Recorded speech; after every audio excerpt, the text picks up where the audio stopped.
Welcome to Drugs and Stuff, a podcast from the Drug Policy Alliance.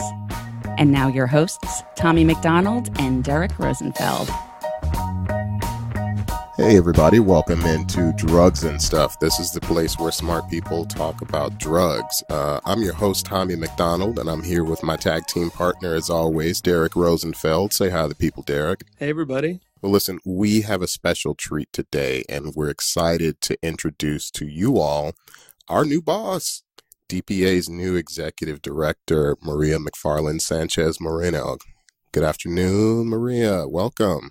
Good afternoon. It's great to be here. Well, on behalf of DPAers across the country, we want to give you a warm welcome. We're excited about you being here. We are very excited about your background, and we're going to have a little fun introducing you to our audience and getting to know you a little bit.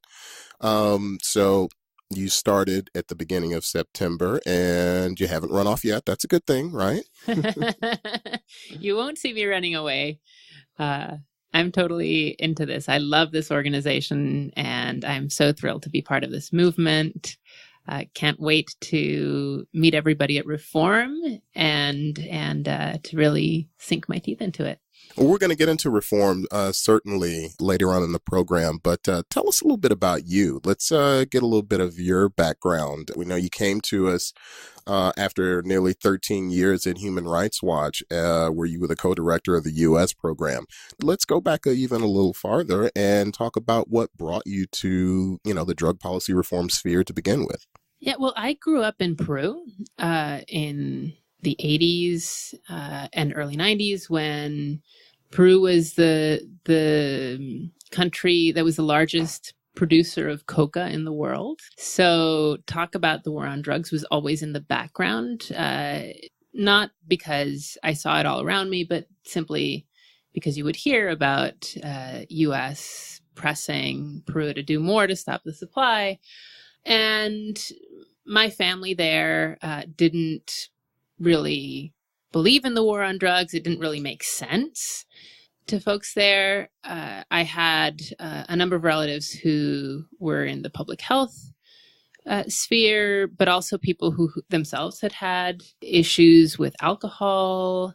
And, it would never have occurred to anybody that criminalizing substance use would be a productive way of dealing with that. So this whole war framework didn't make sense. And my dad, who was American, also had always disagreed with the war on drugs, even though he actually worked for the State Department, had been a U.S. diplomat earlier in his career. So that was the kind of general approach that I had. But I really got an introduction to some of the devastation that the war on drugs has caused when I was working on Colombia early in my career for Human Rights Watch. So from 2004 to 2010, I was the organization's Colombia researcher. And that meant that I was traveling all over this country, documenting atrocities, documenting massacres, killings, forced displacement of millions of people, all of which was happening in the context of a war that had been going on in the country for decades. But it was a war in which many of the actors were getting their resources through the drug trade. After years of working very hard, not only to document atrocities, but to get the Colombian government and get the U.S. government to take more seriously their commitments to respect human rights and to hold people accountable for abuses, I ended up reaching the conclusion that actually, no matter how hard you tried to enforce human rights norms, they were going to keep going because the incentives to use force, to use violence, to keep control over territory so that these groups could make money through the drug trade were so huge that no matter what the governments did, they were going to keep going. And you could arrest as many drug kingpins as you wanted. You could extradite them. You could kill them. There were always going to be new ones to fill their shoes next. Mm-hmm. And you see that same dynamic, not just in Colombia, but in Mexico, and you see it in Afghanistan. And the U.S. keeps pouring billions of dollars into these countries, supposedly to stem the drug trade and stop supply. And they don't stop supply. Maybe sometimes they reduce it and it pops up elsewhere. But you're not going to stop organized crime. And it's just this perpetual hamster wheel, really. So that was a big realization there. Later on, I became very interested in working on U.S. issues. After working abroad for so many years, I wanted to see what was going on in my own backyard. And as co-director of the U.S. program at Human Rights Watch, I worked on criminal justice, I worked on immigration and national security issues. And again, there you saw how the war on drugs distorted all these systems and created just massive injustices. Obviously, everyone has talked a lot in the US about how the criminal justice system is shaped by the war on drugs, and how so many millions of people get arrested for simple drug use, how many people are in prison, and how communities of color are so disproportionately affected by all this, and under international human rights law, that amounts to discrimination. Even if in the United States people don't frame it that way, internationally people view that massive disparate impact as racial discrimination. So there was that in the criminal justice system. On the immigration front, you see all these deportations happening for low-level drug offenses of even people who have green cards. So again, the root of all these problems has to do with the war on drugs. I had already felt very strongly about wanting to fight the war on drugs directly, and I had worked within Human Rights Watch to get the organization to adopt a policy internally to tackle the war on drugs and to call for decriminalization of personal use, and to call on countries to reform their positions, their approaches even on the drug trade. Last year, we published a big report on the harms of criminalizing drug use in the United States called Every 25 Seconds, which documented just how massive the rate of arrests is in the United States for drug use, single most arrested offense in the country. And that's continuing now. And that's continuing. And we just saw the latest FBI data on Monday that showed that drug arrests are still incredibly high. Marijuana arrests are still incredibly high despite legalization and despite so many policymakers being in favor of reform. There's still one every 25 seconds, I believe, right? There's still a drug possession arrest every 25 seconds. And we have all the stats that we can give. I mean, we have the solutions. We talk about, how we know the drug war is a failure, and we have ideas on reform. But I want to go back to just what you were talking about your experience in Colombia, because we like I said, we develop reports, we have fact sheets, we have so many materials that talk about things about how we can stem the horrors of the drug war in the U.S. But if you were interviewing people out, quote unquote, in the field, were there any examples, were there any stories that you think listeners would be interested to hear about that kind of paint the picture of how the drug war really was impacting someone at the personal level? Yeah, I mean, there definitely are stories about people's health being affected by crop spraying. A lot of my stories were more focused on the violence because I was looking at human rights abuses, primarily in connection with the war. But I can tell you about one massacre that I've talked to, where I've talked to the victims and survivors. In 1998, this is actually kind of old, 1997, excuse me, in this very small town called El Aro.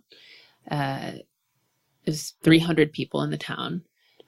This armed group known as the paramilitaries, who claimed to be fighting the country's left-wing guerrillas and claimed to be working to defend people against the left-wing guerrillas and working on the side of the government.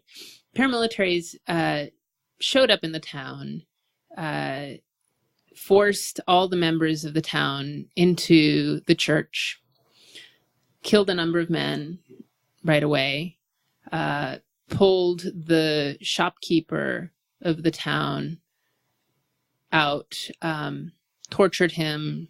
I won't go into details, but it, extremely grisly. Eventually killed him. A number of women were raped, and a couple were killed. Ultimately, 15 people were murdered, including a 14-year-old boy.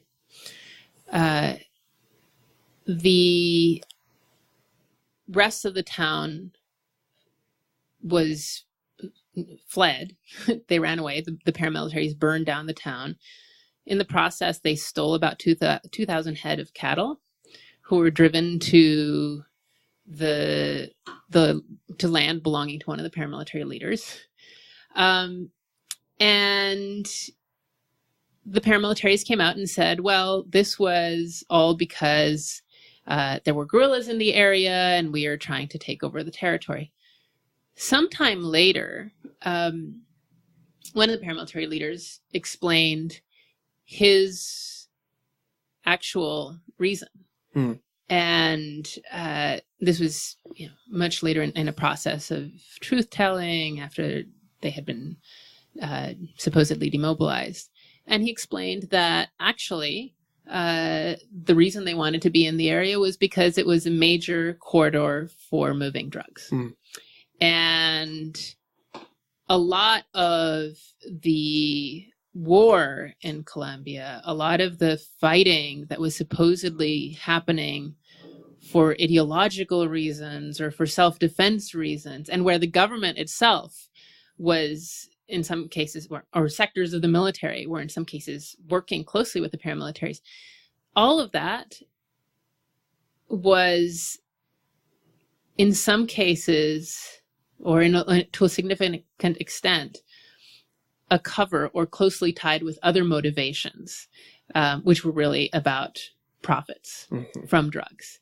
And with those profits, with all the money that these paramilitary groups were making, not only did they live in style, but they could protect themselves from the government itself because they could bribe officials. So the damage to Colombian institutions, to Congress and so on, to the police, to the military, was also very serious because it was just massively corrupt.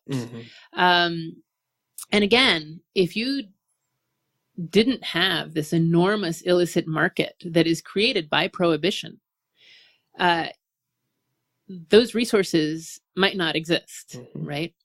So it's a complicated picture, but that's one way. And of course, a lot of people do go to prison in Colombia in connection with drugs. A lot of them are really for very low level offenses. It's a country where horrific violence happens, but most of the people who are put in prison and sentenced for it are not the ones who are really most responsible.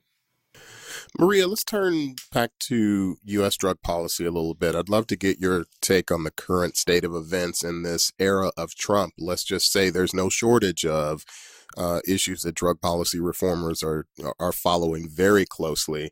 I mean, we have an attorney general in Jeff Sessions who's trying to turn the clock back to the worst abuses of the drug war.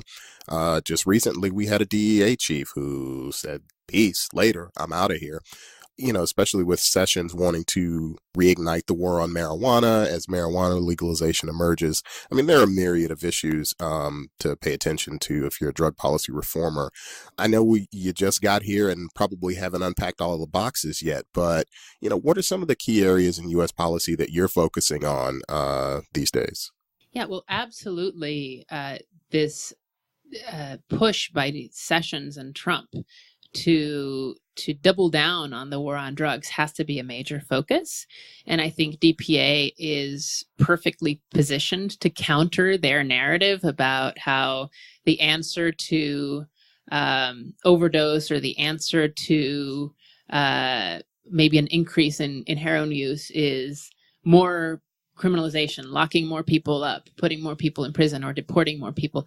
We know that those solutions are actually part of the reason why we're seeing an increase in overdose. The fact that the U.S. has spent decades focusing on law enforcement solutions instead of looking at education, evidence-based education and prevention and harm reduction is a major issue here. So that has to be a major part of what we're dealing with. It's just countering the narrative coming from Washington, keeping the facts straight, making sure that people understand why we're really here at this place, and that it's not because sentences aren't harsh enough. We can even start talking in some cases about decriminalization of personal use of other drugs, not just marijuana, because a lot of the same principles apply to all drugs. And the fact is, just because somebody is involved in using drugs doesn't mean that they have a problem. And even if they do have a problem, locking them up isn't going to solve it. So I think a lot of people are coming to that realization. But I think we need to acknowledge and be excited about the fact that this movement has, in a very short time, made major progress in changing public opinion around marijuana and increasingly around drugs in general. Again, the wind is at our backs, and we need to keep building on that. So I'm excited for that. Yeah, when we talk about like advancements in U.S. policy, and we were talking about international examples before, and I'm thinking about right now about harm reduction, the overdose crisis. I'm really excited and hopeful that in the next year, we will have a sanctioned, functioning, supervised injection facility site somewhere in the U.S. California came very close to legalizing supervised consumption services and starting a pilot program. Maybe it will make its way through the legislature and signed by the governor in 2018. I'm very hopeful for that. Our allies in Ithaca have been looking at trying to develop some sort of supervised consumption site there as well.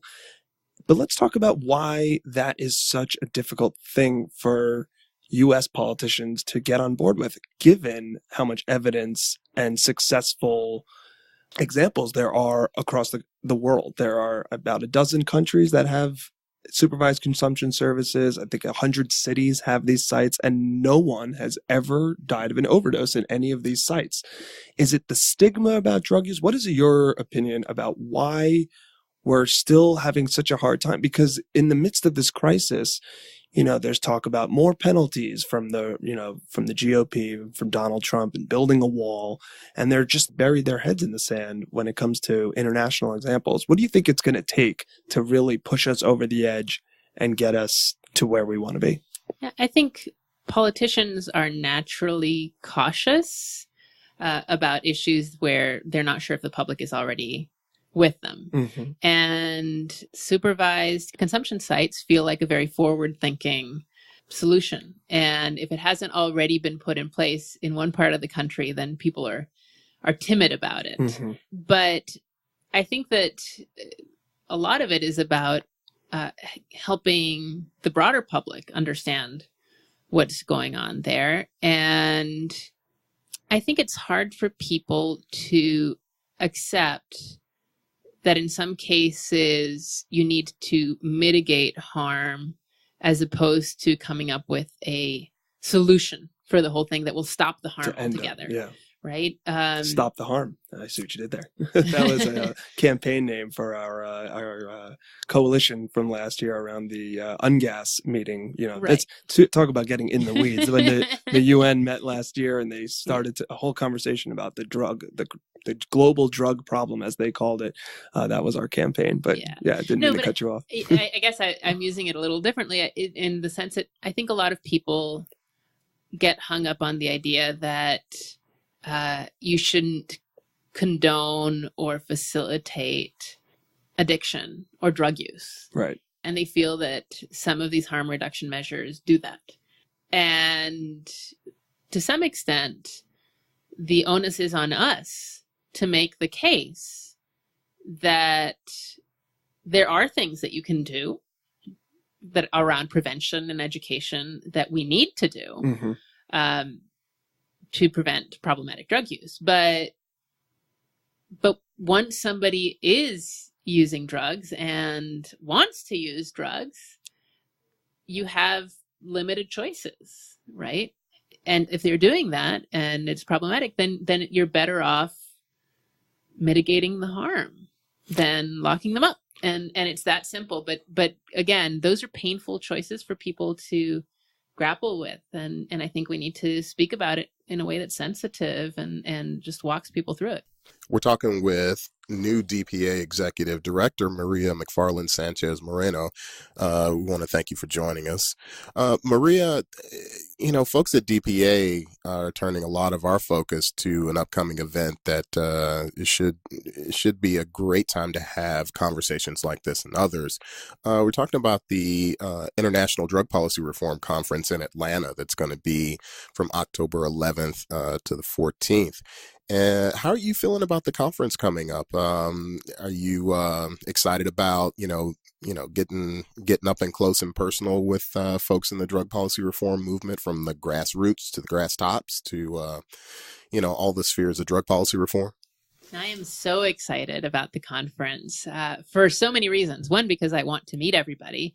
As you said, from grassroots to grass tops, from across the political spectrum, people who have been affected by the war on drugs, people who are policymakers, law enforcement.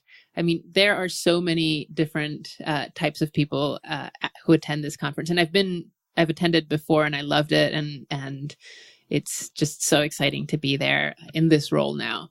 But I'm also excited because of what we have on the agenda for this conference. I mean, we have Michelle Alexander delivering the keynote. That's a first for us. And I really want to hear what she has to say. We have a candlelight vigil at the Human Rights I'm blanking now on its name, but the Human Rights Museum in Atlanta. And we have Afropunk collaborating with us. We have tons of panels on all sorts of topics and more than 1,500 people attending. I mean, it's huge. So I think this is really going to be a great moment. And also, at this particular time when we're under attack, when our movement is under attack by this administration and internationally, with what's happening in the Philippines and Mexico still getting worse and worse, I think this is a really important time to come together, to think together, to reflect, to savor the victories, but also to strategize and get ready for the battles ahead. Yeah, one thing that excites me about the conference is, aside from the incredible programming and all the amazing work that our colleagues have done in the last year or so leading up to this, it's just the getting to know the like-minded folks who are from across the world. I mean, so many dozens of countries are represented there. You just get this vibe when you're in this space of seeing all these folks that you've met before, meeting new people and sharing these stories. And just, it's 1,500 people all on the same page. Some who don't know as much about why ending the drug war is so important, but we're all there because we all care about this. And speaking of care about this, I just want to plug a video that we just posted on DPA's Facebook page. getting people excited about our organization, the upcoming conference. Check us out on social media. Check out the podcast Twitter account, Drugs and Stuff DPA. That's drugs, the letter N, stuff, DPA. Check out Maria on Twitter. She just had to change her Twitter name, so folks haven't found her yet. She's M McFarland SM. And yeah, we're just getting so excited for the Reform Conference. Thank you for sitting down with us, Maria. I mean, you're hitting the ground running. I would not envy your calendar if folks saw that. I just want to say on behalf of, Derek and the folks at Drugs and Stuff, and just from DPA across the board, we are so excited about you joining us, and we look forward to learning about you, working with you, growing with you, and, taking drug policy reform to the next level under your leadership. We're super excited about you being here, and, we hope you won't be a stranger here on Drugs and Stuff. Come back by as often as you like, given you're the executive director of the organization. Anytime you want to talk to the audience, I'm pretty sure they would love to hear from you. So thank you so much for joining us today. I know you got a million things to do right now, so we'll let you go and go in the drug war. No pressure. On it. Thanks so much. Thank you so much, Maria. So once again, thank you for listening to Drugs and Stuff, broadcast of the Drug Policy Alliance. If you like what you hear, make sure you subscribe on iTunes and drop us a 5-star review. Tell us how much you love the sound of the host and my tag team partner, Derek Rosenfeld, but more importantly, because of the amazing content you got here. Maria is introducing herself to the Drug Policy Reform Alliance right here on the Drugs and Stuff airwaves. So make sure you support us and engage with us on Twitter. We'd love to hear from you. And until next time, I'm Tommy McDonald. Thank you for joining us. Say goodnight, Derek. Stay classy, folks. Drugs and Stuff is brought to you by the Drug Policy Alliance. If you like what you hear on the podcast, do us a favor and rate the show on iTunes. Give it 5 stars and a nice review. Also, we love to hear from you. Tweet at us at Drugs and Stuff DPA, use the hashtag Drugs and Stuff, and check out our website drugpolicy.org to see the other work we do, sign up for our emails, and donate. Special thanks to our producer Catherine Heller and to the hardworking staff of the Drug Policy Alliance for all of their work. Thanks for listening.